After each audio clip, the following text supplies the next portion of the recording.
Hello everyone, this is Nate here. Thank you so much for watching this video.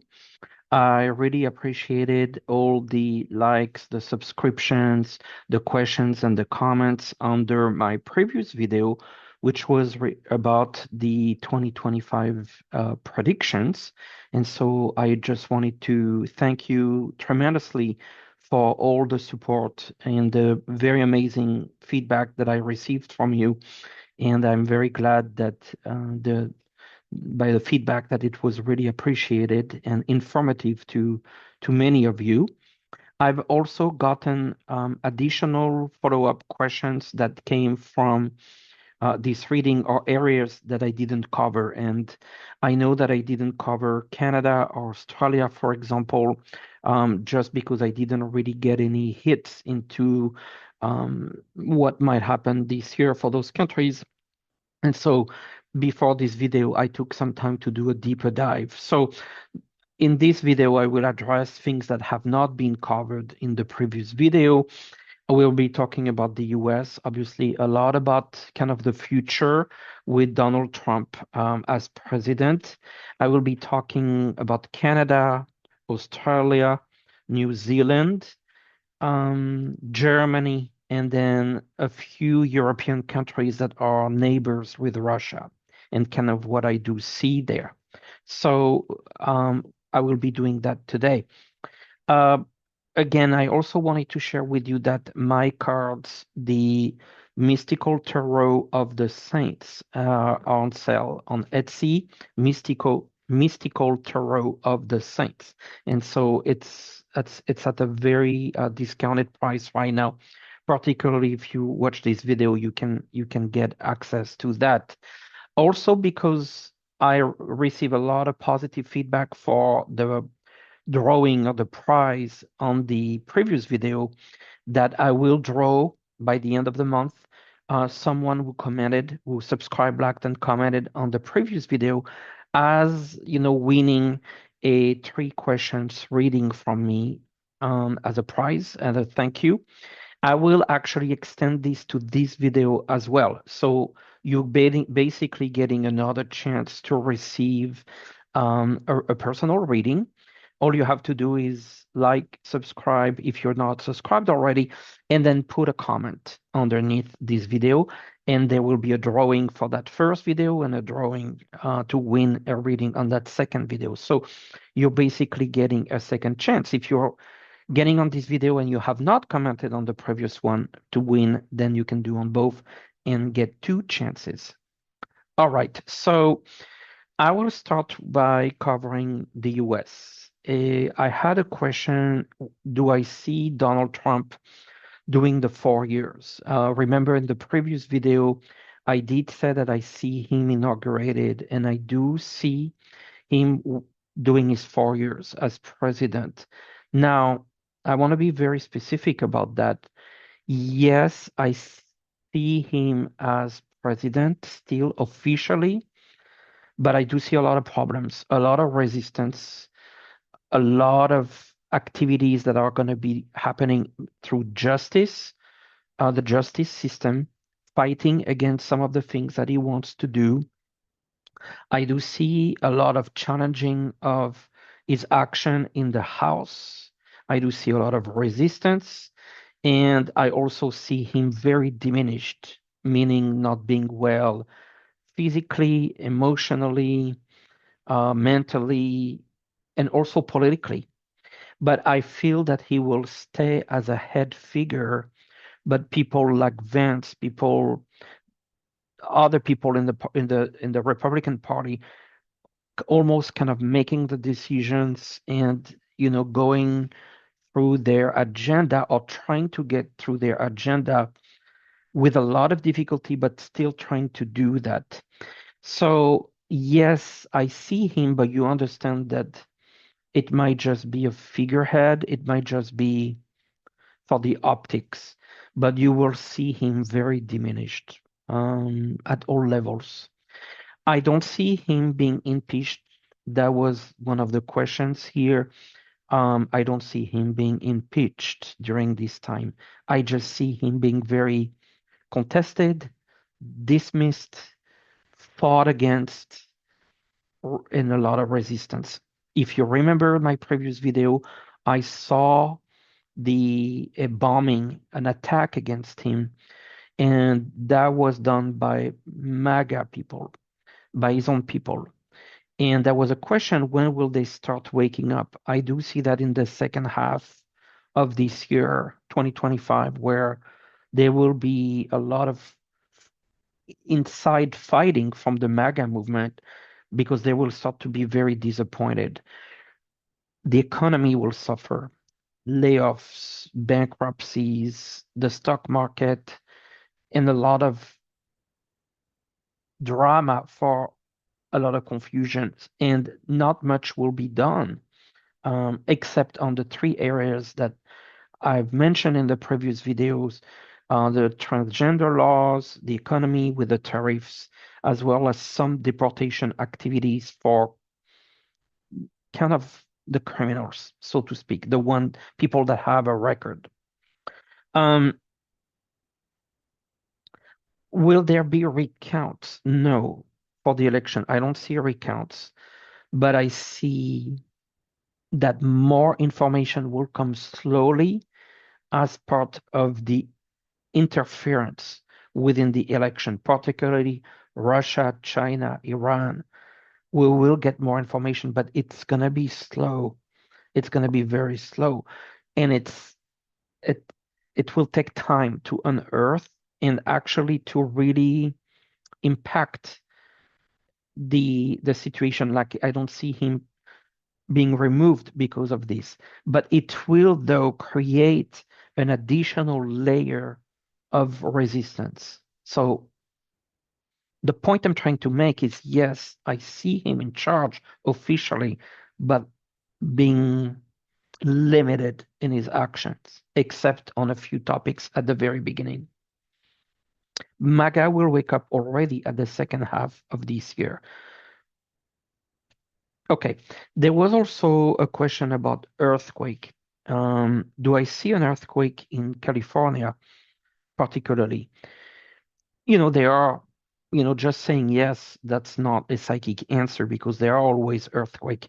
I see one that's a bit more significant in the Los Angeles area, but I don't feel like this is super imminent, but I feel that it's not also like extreme catastrophic. Like it does damage, but it's manageable. So yes, I see one that seems more significant in the LA area.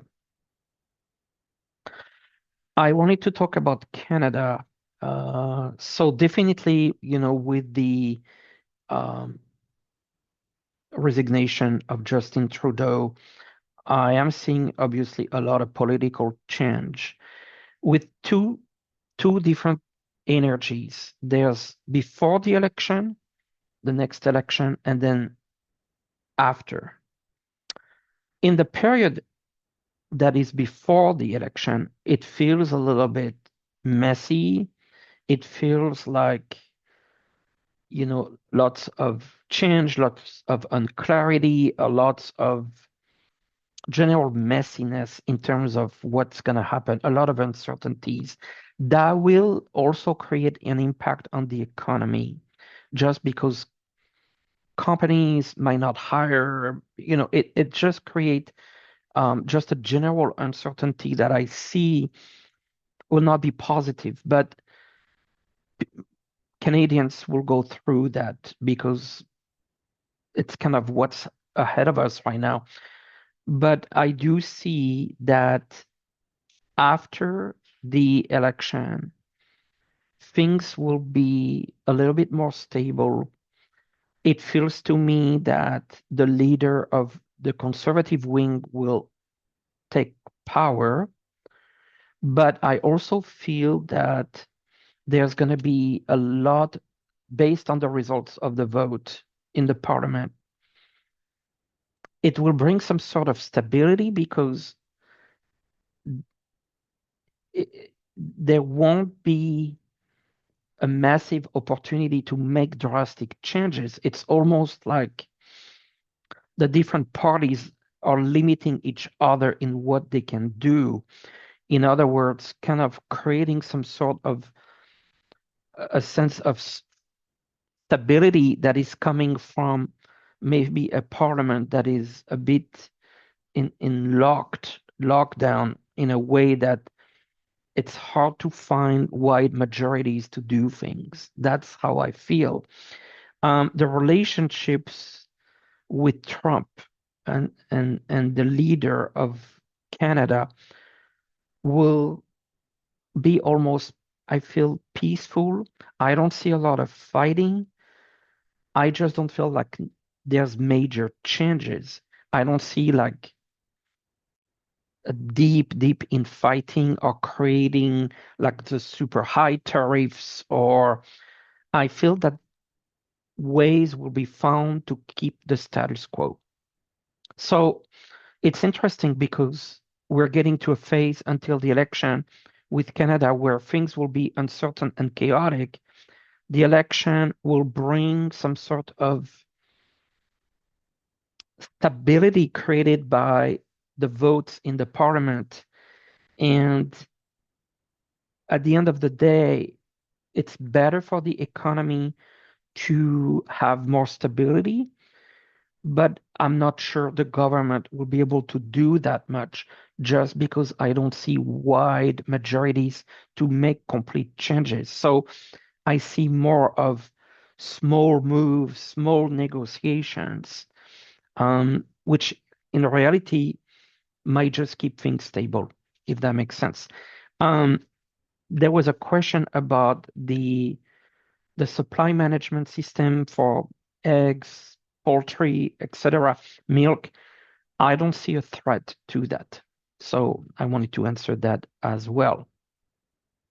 Now we're moving to Australia. And for Australia, I felt that the economy would be sluggish. And I feel that it's probably how it is right now, and stay kind of not able to grow. I feel like I'm getting the sense that the momentum is not there. There's not enough demand. Money is a bit tight. The job market, I unfortunately feel like it's not able to give enough job. It's almost like there's a sense of paralysis or sluggish economy, and I'm just getting like the country is not able to move as much. Like it's like the economy, like to prosper, the economy has to circulate, and just like the movement is very slow. I'm getting a sense like people are afraid of making business risks. And so it feels like this is a year where not much is happening just because there's the sense of paralysis almost. Um, I wanted to say that when I looked at Australia, I got a sense of maybe some fires happening. And I know there have been some in the past, so maybe it doesn't feel like as strong as a psychic prediction, but it really came up. So I feel like during the year there might be some sort of issue with a fire of fires. I almost like see it jumping from a side of the freeway to the other side of the freeway, and yeah, that's how what I see. There was a question about the real estate market in Sydney, in the city of Sydney. I feel that the real estate market will suffer a bit just from the economy and the lack of movement that I was seeing, but I see it being maintained at a certain level by foreign investments. And so there seems to be an influx of foreign investments coming in that keep the price at a certain level. I had a question regarding New Zealand, um, and particularly with the divisive treaty, that there seems to be this current issue that was mentioned in the news about people fighting, demonstrating with this divisive treaty, I do see more people demonstrating. I am getting the sense that there will be um, demonstrations, disagreements, fighting. It's kind of a big issue, but I see it being resolved. Like there seems to be, at the end of the day, finding ways to collaborate, resolve some of the differences. I don't know if that means like the bill will be changed, but I feel like at the end of the day, after all these demonstration, there will be some sort of negotiation or agreement. Interestingly, I saw a woman or women that are participating in this that seem to carry a strong voice. And there was a question for New Zealand about BlackRock, and I think this is the investment of BlackRock in New Zealand. Then the first card that I got was the tower, and the tower is a destruction, which it feels like that makes sense. I looked online and I saw that there was some sort of bankruptcy, and then I got the world, which tells me that there's some sort of rebuild that is happening, maybe with foreign money again. And then again, I saw a woman or woman participating in rebuilding kind of what was happening with that part of the investment. And so I wanted to mention that I don't know the economy or the politics of New Zealand, but I see a woman in particular that's going to help with those issues. Overall, I'm a bit more optimistic on New Zealand because I see some resolutions coming through despite the challenges. We're moving to Germany. There was a question about the future of the Green Party. I see the influence of the Green Party being stable or diminishing slightly, just because, of course, the issues with climate change are still very important for Germans, but the issues with the economy will take over. There is a deep sense of recession, and maybe Germany is already in a recession. I don't know, but there's a deep sense of recession, but transformation as well, and a rebuilding. And so I feel that while Germany will face some severe issues in terms of the economy and already feels that pressure, I see some rebuilding taking place, particularly with investment and programs from the government that will do a transformation. I see, rebuilding some of the industries, but maybe adding a technology layer into it, and maybe with more research and development. And so, yes, I see a recession, I see challenges in Germany for the economy, but I see also a lot of the government being smart and helping transform the industries into the industries of the future, which is good news. Finally, I had a question about the neighboring countries of, of Russia, like Finland, Sweden, Estonia. I see very strong cyber attacks, and I feel like this is already happening, but I see that in the future, more threats. Uh, I don't see like an active uh, threat, physical threat from Russia, but I do see cyber involvement and intimidation threats and attacks, even drones. I'm seeing like, just to create a sense of worry and fear. And that's going to accelerate. Now, if you remember, I feel Putin leaving. And so I felt that once he's leaving, like that whole threat will diminish, will obviously stop. But until I see Putin leaving in a new regime, yes, unfortunately, there's going to be a sense of threat to cyber attacks, maybe drones, something that will keep unfortunately those people in those countries on their toes, but nothing major that would change drastically their future. All right, I hope that was helpful as a follow-up. And of course, I welcome your comments, your subscription, your sharing, your likes, and any feedback you would like to give. Remember, if you leave a feedback, a comment, you will be automatically entered in a drawing to win a 3 questions email reading. Thank you so much, and I really appreciate you. And again, I wish you a happy new year.